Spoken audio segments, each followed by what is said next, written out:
Welcome back to the classroom. Come on in, no late pass required. Today, we are continuing our Vox Machina Season 2 watch through with Episode 7 titled The Fey Realm. Now, obviously, this is meant to kind of mimic the Feywild, but I have no idea where they're going to go with this, especially after what we saw last episode. So a lot of stuff happened. We had them encounter the Sphinx's mate, which was kind of a pretty big deal. Kamal Giori, I think was his name. Kamal Giori, yes, Kamal Giori, that's what it was. And had to attempt to pass his trial, which was to wound him. And can I say, this has probably been one of my favorite moments in the show, and that's saying a lot, but Scanlan's, like, love ballad that he sang during that, like, ugly crying, like, absolute, like, in tears. I could barely see what was going on because I was crying so hard. Like, phenomenal. Sam Riegel is a gem. Love his voice, love him, and love Scanlan by all means. And so unfortunately, it was not all happiness here because they had the vestige for a little bit, and then they didn't. When one of the Chroma Conclave showed up, completely decimating the place and killing Kamal Giori. I have to like repeat that a couple of times. Killing him in the process as he saves Scanlan, and then Grog unfortunately goes a little too hard with his cursed sword, stabbing Pike as he is fighting the dragon in a blood rage. Keyleth tries to teleport them out, and they end up going to separate places. Now, I'm really curious to see where each of them ended up going. I had kind of this theory that half of the group went to where one of the vestiges was, and the other half went to where the other vestige is. We'll see if that is the case or not. We know that, at least with the likes of Vex, Vax, Percy, their group with Keyleth made it to the Feywild, or the Fey Realm in this circumstance. Whereas Pike, Scanlan, and Grog made it to somewhere else. They got kind of trapped behind, and so I really want to get into this. I am watching it the day after it came out because I wasn't able to watch it the day of, and as such, I've been dodging spoilers left and right. So, without further ado, let's jump right into the video.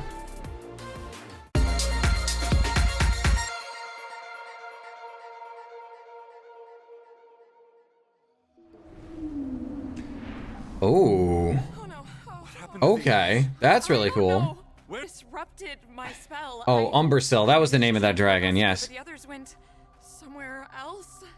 That's not good. Together. If you hadn't, they wouldn't just be lost. They'd be dead. Yeah, that's true. She was With Grog and Scanlan. We have to believe they're okay. Yep. They aren't the only ones lost. Oh, good. Where are we? Good talking your way through that. I was trying to take us. Oh, that is the prettiest bird I have ever. Oh, no! What the hell? All right. Friends, welcome to the Fey Realm. Percy getting a little excited about it. I don't know why. That looks like it's going to be a very dangerous and odd place.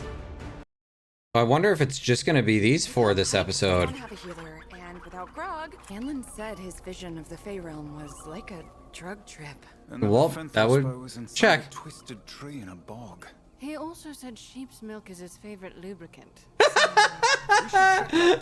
Oh. Most bogs drain from the mountains. Oh. Did I break it? Well, the Fey Realm does have a sense of humor. Yep. Twisted one at that. Is anything as it seems? Well, that's cool. In my youth, I was fascinated by the Fey Realm. Oh, that's why he's so excited about it. Why, I read every single text I could get my hands on. You needn't worry. That's why he's a nerd. I love it. It's weird seeing him all happy, smiley again. Get through that. Just project positivity and it will remain harmless. Watch.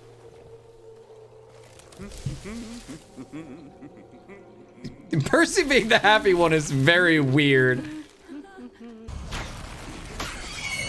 Well, that's probably not gonna go well. Nope. Yeah. Time for a different approach. Is he gonna use his new things here? Yeah, dude, you gotta stop being so brooding. Stop being so brooding. Don't understand. What else is new? Come on, we're almost through. Oh. Apologies. What the heck? Something's following them. That's not good. Oh, and this is where the others got spit out. Oh, jeez. Yeah, she's not doing well. I gotta heal myself. There you go. Well, thank goodness you can self-heal. Did you stop leaking? I'm trying, buddies. But the wound won't close all the way. Oh, fuck. What? Oy vey. I knew it. It makes me strong.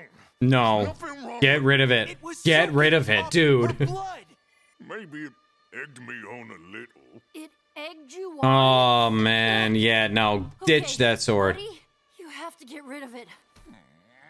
They do not understand. Yeah, shit. Not good. Oh, no. You're right. Oh, Jealous. failed his check. Oh, jeez. Two of them are gonna have to defend against. Don't do this. Oh. Listen to, huh? Oh, come on, Grog, fight it. Oh, man. Oh, he is fighting it. Oh, shit. What is he do? Oh, is he trying to break it? Yes. Not destroying me. You're destroying us. No, destroy the sword. Yes. Holy shit. Do it, buddies. Yes. With pleasure. Yes. Yo. Wow. Holy shit. Wow. Was it literally storing all the blood of every single one of its victims? Because that's insane.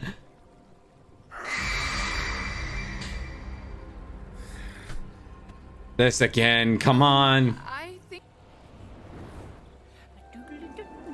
What the hell? Who is this? Hey, what you doing? Oh. What was that? Grog? Oh, he's gonna be coated all red. My muscles. Where'd they Oh. go? No. Oh, God. Wow. Easy, buddy.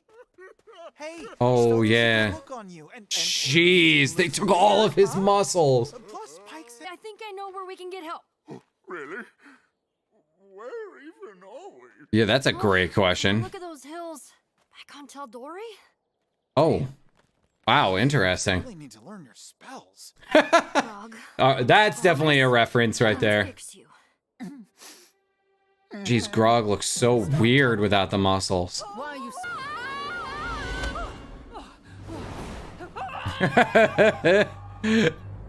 Well, that might be helpful to have him around. A simple wanderer who enjoys a little entertainment. You can call Who's me doing the voice? Billy. Another guest star, I'm sure. Oh, nothing. No, don't open that. No, Oh. no, I did not draw those. Stop. Oh This aren't bad. my Do I have three? goodness. I'm gonna have to blur some of that out. need as how Garth What? can guide you where you need to go. And The how do we know heck? where we want to go? Didn't say where you want to go. Your books have done a fat lot of good for us so far. Two of them are having some pretty He's only a lot of trying to help. tensions here. Yeah, I was about to say Heard that before. a lot of tensions between the two of them. Well, the irritating illustrator is gone. I can concentrate on navigating us Irritating through. illustrator. No, he's right there. Of course. We following along. Well, he's not used to doing this. I can feel.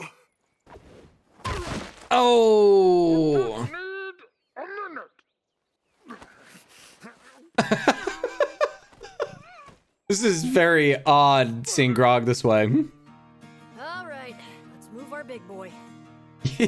Well, we got some miles behind us, and we got some more to steer. Mighty hard, cause there ain't no brothels in between there and here. Over rocky roads and rivers. I'm so happy they let Ashley sing. Distant land. No man, riding on a magic hand. I'm making my way.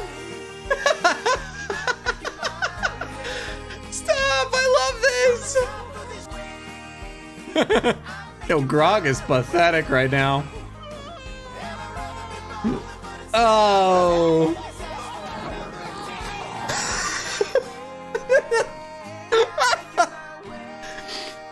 They really went hard for the comedy in this one. Buddy, Oh. I'm kidding. Tilt back. He's gotta figure out where his strength comes from. Don't wanna what, did I say something wrong again? That's sweet. Oh. You're making fun of me. No, I just, I never thought I'd see Scanlan the caregiver. Oh. Not a bad thing. Oh, Oh, wait a Scanlan. second. Put on my naughty nurse's outfit. Huh? And you ruined it, buddy. You ruined it. You ruined it. You ruined it. Oh, damn it, wait, Scanlan. no, Pike, Scanlan, my guy.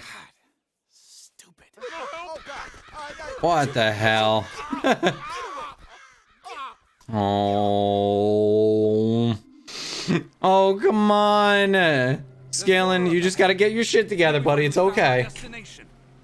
Ooh. That was in the vision. Well, I think they're called. Well, doesn't matter. You need to be quick about it. No idea. Garmili. And he's gone again. And left a nice steaming pile of shit. Super deadly. Oh. You don't like him. Again. Oh! Joking about the deadly thing. Oh. Oh, alright. That might do. Max, look. No, no, it doesn't. Oh. Fuck. What the hell is that? That looks somewhat familiar.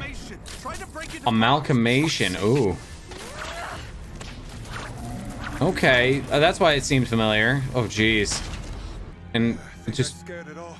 no, it went. Just went a different way there. It can meld through things. It looks like. I'll get him. Jeez. All right. Vax, I get it. You're upset. You gotta get it together, dude. It's after me. Right. Come on, ugly. Doesn't like the whole vestige of death thing. Oh no. affected you. Oh boy, they're high as a kite right now. Yeah. Oh dear, no.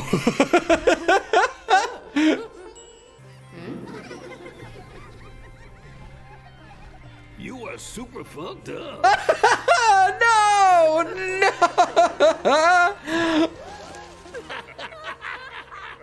What the heck?